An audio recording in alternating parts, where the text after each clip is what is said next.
Embracing the unknown, a dance with a poltergeist.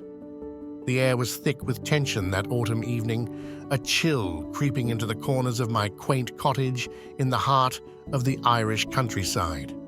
I had moved to this remote area seeking solitude, a break from the cacophony of city life. The cottage, with its stone walls and creaking floorboards, was cozy yet held an ineffable weight, as if the very air was charged with history. As night fell, I settled in with a book, the crackling fireplace casting flickering shadows that danced along the walls. The wind howled outside, carrying the whispers of ancient tales, and I felt a strange unease settling over me. It was a sensation I couldn't quite shake. I brushed it off, attributing it to my imagination, fueled perhaps by the stories I had heard about the area. But then came the first occurrence. A loud crash echoed from the kitchen, a sound so out of place in my otherwise peaceful home. I jumped up, heart racing, and rushed to investigate. When I entered, I found a pot that had been perched on the counter, now lying shattered on the floor. I hadn't bumped it.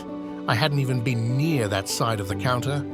An icy shiver ran down my spine, but I dismissed it as a trick of the old cottage. Days passed, and strange happenings became a frequent visitor in my life. Doors would swing open and closed as if pushed by an unseen hand, and my belongings began to shift locations. The most unsettling was the laughter. Soft and childlike, it seemed to echo through the halls, drifting in and out like a fleeting thought. I would rush to see who was there, only to find silence, the kind that envelops you whole, leaving you feeling alone in the most eerie way. With each odd occurrence, I grappled with disbelief and fear. Could there be a poltergeist in my home? I scoured the internet and delved into local folklore, discovering that legends of mischievous spirits were woven deeply into the fabric of the region. It was both fascinating and terrifying. I began to feel a connection to whatever entity resided in my house, as if it was as curious about me as I was about it. One night, I decided to confront it. Gathering my courage, I spoke out loud, addressing the unseen presence. "If you're here, I welcome you. Just, please leave my things alone." A heavy silence met my plea, but it was immediately followed by a sudden gust of wind that rattled the windows, a resounding confirmation that perhaps I was not alone. Then came the night when things escalated. I was awoken by a loud thump, my heart thudding in my chest. I lay still for a moment, listening. A series of knocks followed, like a playful game of hide-and-seek.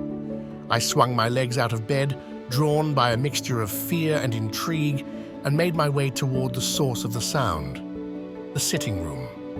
As I entered the room, a chill enveloped me, and I saw it, faint but undeniable, a shadow flitting across the wall. I gasped, but instead of fear, I felt a deep sense of curiosity. "What do you want?" I whispered into the darkness, hoping to connect rather than to confront. And then it happened. The air seemed to thrum with energy, and an old photo frame hanging crookedly on the wall right above the fireplace slid down, landing softly at my feet.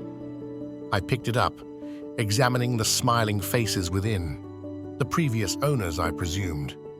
Just as I noticed a resemblance to a boy from the village, a warm breeze swept through the room, rustling the curtains and causing a chill to dance on my skin. In that moment, I realized that this poltergeist was not here to harm me, but to play, to share its story.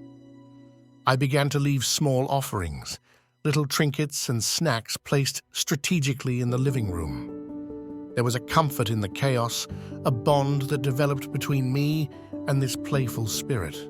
I started to smile when the poltergeist would knock over a glass or rustle the curtains. As the winter passed into spring, the eerie occurrences slowly waned. The laughter faded into memory, and I could feel the balance shift within the house. No longer did I feel the strange suspense in the air. Instead, it was light and invigorating. The spirit had seemed to sense that I was at peace, as if our time together had concluded. Years later, as I often recall those shared moments, I realized that the experience shaped me profoundly. I learned to embrace the unknown, the mysteries that life throws our way, whether they come in the form of friendly spirits or simply the daily challenges of our earthly existence. From that peculiar little cottage, the wild stories of a poltergeist danced in my heart, a reminder that sometimes the most extraordinary experiences are just a heartbeat away from the mundane.